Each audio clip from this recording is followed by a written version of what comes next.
Dua pria kulit hitam berpenampilan modern dengan pakaian dalam modern sedang dijual di sebuah pelelangan. Leher mereka dirantai, dan tampaknya tempat itu adalah pasar budak. Film tersebut kembali ke awal di mana semuanya dimulai. Ada dua saudara tiri yang berbeda, Regis dan Joel, yang menjalani kehidupan yang sangat berbeda. Joel adalah seorang pria kulit hitam yang baru keluar dari penjara setelah menjalani hukuman karena mencuri dompet seorang wanita tua. Saat ini dia tinggal bersama ibunya dan putrinya yang berusia 9 tahun. Dia adalah seorang pengangguran dan menyalahkan rasisme atas semua kesengsaraannya, namun dia tidak pernah serius dalam mencari pekerjaan. Di sisi lain, Regis adalah seorang pria kulit putih yang menikah dengan seorang wanita dan memiliki seorang putri berusia 9 tahun. Dia tinggal di bagian kota yang kaya dan berada di dalam masyarakat kelas atas. Regis bekerja di balai kota sebagai asisten wali kota. Suatu hari Regis menerima telepon dari pamannya yang memberitahu dia bahwa ayahnya sedang sekarat. Keinginan terakhir ayahnya adalah bertemu dengan semua anak-anaknya. Namun Regis tidak memedulikan ayahnya karena dia tidak ada ketika Regis masih kecil. Dia kemudian melanjutkan makan malam bersama keluarganya, tetapi istrinya yang gila mengancam akan selingkuh dengan laki-laki lain jika dia tidak mengunjungi ayahnya untuk terakhir kalinya. Dia dengan enggan menyetujuinya. Keesokan harinya Regis terbang ke kampung halamannya di mana ayahnya tinggal. Di bandara dia bertemu dengan Joel yang juga datang menemui ayah mereka.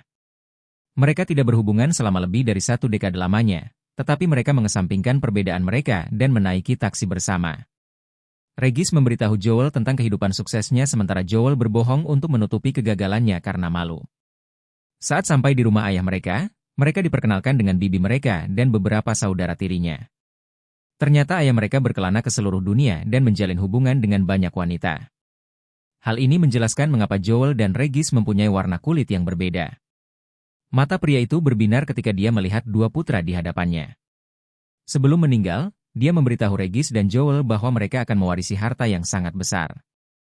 Hal ini membuat semangat saudara-saudaranya dan mereka dengan sabar menunggu untuk mendengar tentang harta itu. Namun mereka kecewa karena semua yang mereka terima sebagai warisan adalah dokumen emansipasi nenek moyang mereka. Dokumen ini diserahkan kepada beberapa budak oleh pemiliknya. Rupanya nenek moyang Regis dan Joel diberikan kebebasan jauh sebelum perbudakan dihapuskan. Namun mereka tidak peduli dengan nilai simbolis dari selembar kertas ini, mereka mencemooh dan kemudian merobek kertas itu di hadapan bibi mereka. Hal ini membuat marah wanita itu sehingga dia memutuskan untuk mengirim mereka kembali ke abad ke-17 dengan sihirnya. Ketika Regis dan Joel bangun, mereka mendapati diri mereka di lapangan terbuka. Keduanya bertanya-tanya tentang apa yang terjadi. Beberapa orang kulit hitam yang ketakutan berlari melewati mereka. Saat itu juga, dua pemburu budak juga tiba dan menangkap Regis dan Joel. Mereka kemudian dibawa ke pasar budak dan dijual kepada Tuan Jordan. Jordan mempercayakan peternakannya kepada Joel dan dia akan bekerja di bawah asuhan Henry, mandor yang brutal dan sangat rasis. Regis dikirim ke dapur. Regis sadar bahwa mereka sebenarnya telah melakukan perjalanan waktu ke tahun 1780 ketika perbudakan masih terjadi. Keesokan harinya para budak dipaksa untuk mendengarkan seorang pendeta yang membacakan sebuah Alkitab palsu. Katanya, orang kulit hitam harus mematuhi orang kulit putih, tetapi karena mereka tahu isi yang sebenarnya, mereka menolak untuk mendengarkan pendeta itu. Regis bahkan mengejutkan pendeta itu dengan membacakan satu baris dari buku itu. Joel datang terlambat ke ladang dan dipukul oleh Henry. Joel kabur dari peternakan tetapi dia tidak sengaja menabrak tiang dan pingsan. Karena tindakannya dia dicambuk di depan semua orang. Malam itu Regis dipanggil ke kantor Jordan. Kemampuannya membaca diakui oleh Jordan dan dia memuji Regis yang cerdas dan memberinya hak istimewa untuk mengendalikan budak lain bersama Henry. Joel sedang dirawat lukanya oleh seorang budak wanita Rosalie. Baru 5 menit mereka bertemu, tetapi Joel sudah mulai menyukainya. Pada saat yang tepat dia mencondongkan tubuh untuk menciumnya, tetapi ditolak Rosalie. Rosalie mengungkapkan bahwa dia mencintai budak bernama Isador. Hal ini membuat Joel kecewa. Keesokan harinya Regis menjalankan tugas barunya dan mulai memerintah budak lain untuk melakukan pekerjaan mereka. Joel terkejut melihat saudaranya bertingkah seperti itu dan mengkritiknya karena egois. Namun Regis tidak peduli dan dia terus setia kepada majikan barunya dan melaporkan pekerjaannya sepanjang hari kepada Monsieur Jordan. Akhirnya semua orang di keluarga kulit putih mengetahui tentang kemampuan Regis membaca dan mulai mengejeknya. Dia bahkan bisa bermain piano dan mengejutkan semua orang. Regis memainkan piano dengan indah namun hal ini menyebabkan dia dicambuk habis-habisan oleh orang kulit putih. Akhirnya Regis ingin keluar dan keesokan paginya kedua bersaudara itu melarikan diri dari perkebunan. Mereka diam-diam melompat ke dalam kereta seorang pria Yahudi bernama Ishak. Ketika mereka sampai di tempatnya, Ishak mendekati mereka dan mengungkapkan bahwa dia tahu tentang mereka. Regis dan Joel memohon belas kasihan padanya tetapi yang mengejutkan mereka, Ishak menyambut mereka dengan ramah dan perhatian yang besar, karena orang-orang Yahudi juga menjadi korban diskriminasi. Anak buah Monsieur Jordan tiba di rumah Ishak dan mencari dua bersaudara itu, tetapi sebelum mereka tertangkap, Regis dan Joel mengucapkan selamat tinggal pada Ishak dan melarikan diri melalui pintu belakang. Mereka berjalan ke pantai dan mengambil perahu serta berangkat ke laut. Ironisnya, mereka berpapasan dengan sebuah kapal yang digunakan untuk mengangkut budak ke pelelangan dan akhirnya ditangkap dan dipenjarakan. Mereka berakhir di pasar budak yang sama di mana mereka dibeli oleh Jordan.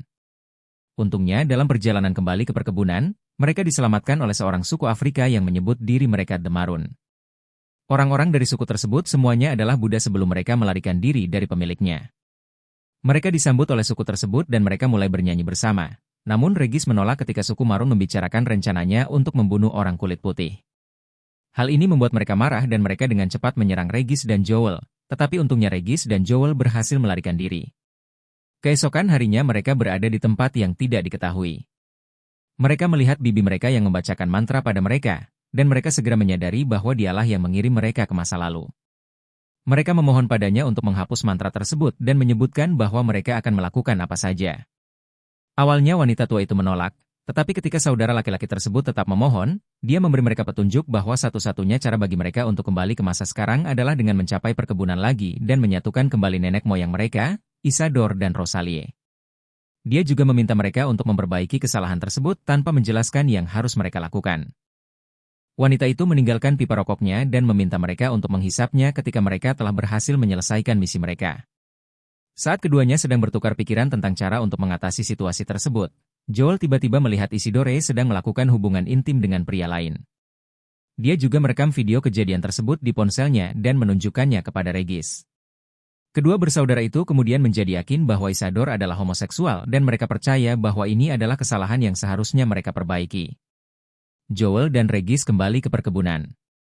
Mereka mencoba memohon kepada Jordan untuk mengurangi hukuman mereka, tetapi mereka malah dicap dengan logo perkebunan. Mereka kemudian kembali ke gubuk mereka dan mulai merencanakan langkah selanjutnya. Sementara itu di dalam rumah orang-orang kulit putih sedang merayakan pesta pernikahan putri Jordan. Joel dan Regis pun mengatur pesta mereka sendiri untuk para budak, dan mereka diam-diam mencuri satu tong rum dari gudang untuk menciptakan suasana romantis antara Isadore dan Rosalie. Namun rencana mereka gagal ketika Regis melihat Joel bermesraan dengan Rosalie. Jadinya mereka membuat rencana baru. Mereka mengatur supaya Isadore dan Rosalie berhubungan ketika mereka tidur. Ketika mereka yakin bahwa misi mereka telah sukses, mereka yakin mereka bisa pulang sekarang. Mereka memutuskan untuk membalas dendam pada orang kulit putih.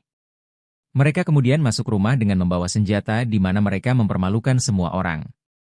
Joel mencium putri Jordan sementara Regis merusak furnitur dan bahkan menampar seorang pria kulit putih.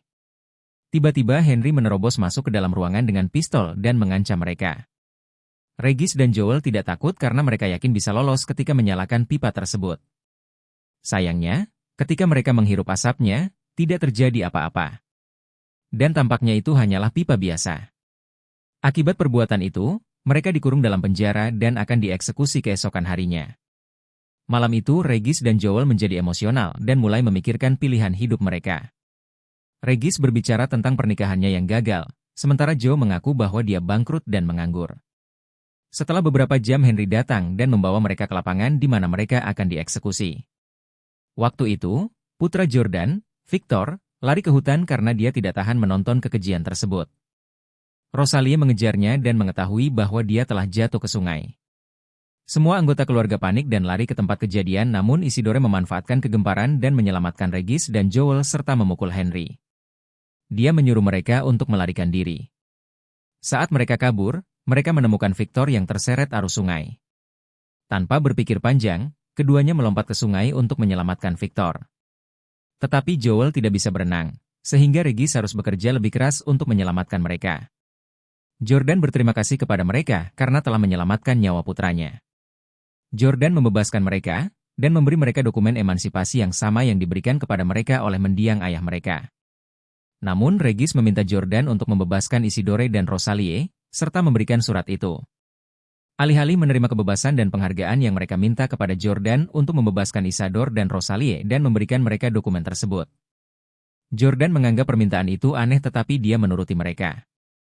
Dengan demikian mereka telah berhasil membebaskan Isidore dan Rosalie, tetapi mereka masih tidak tahu di mana pipa ajaib yang akan membawa mereka kembali ke zaman modern.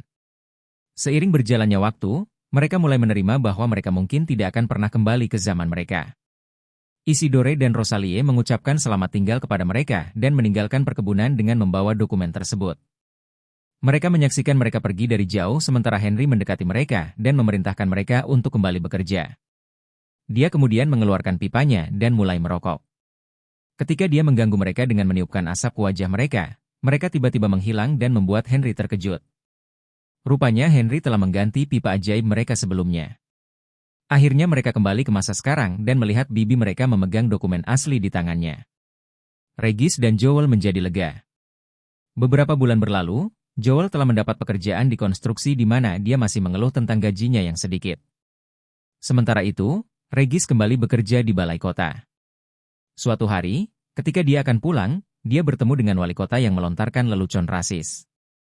Regis tidak mau tinggal diam, dan memutuskan untuk melawan wali kota serta keluar dari pekerjaannya. Kedua keluarga berkumpul dan membicarakan perjalanan mereka. Mereka bersyukur telah mengalami hal tersebut, karena mereka menjadi lebih dekat. Tetapi kemudian kedua anak perempuan mereka berdebat dan memegang dokumen yang telah sobek. Regis dan Joel dengan panik berlari ke arah mereka, dan film pun berakhir. Jangan lupa untuk like dan subscribe jika kalian suka dengan konten ini, dan tonton juga film yang lainnya.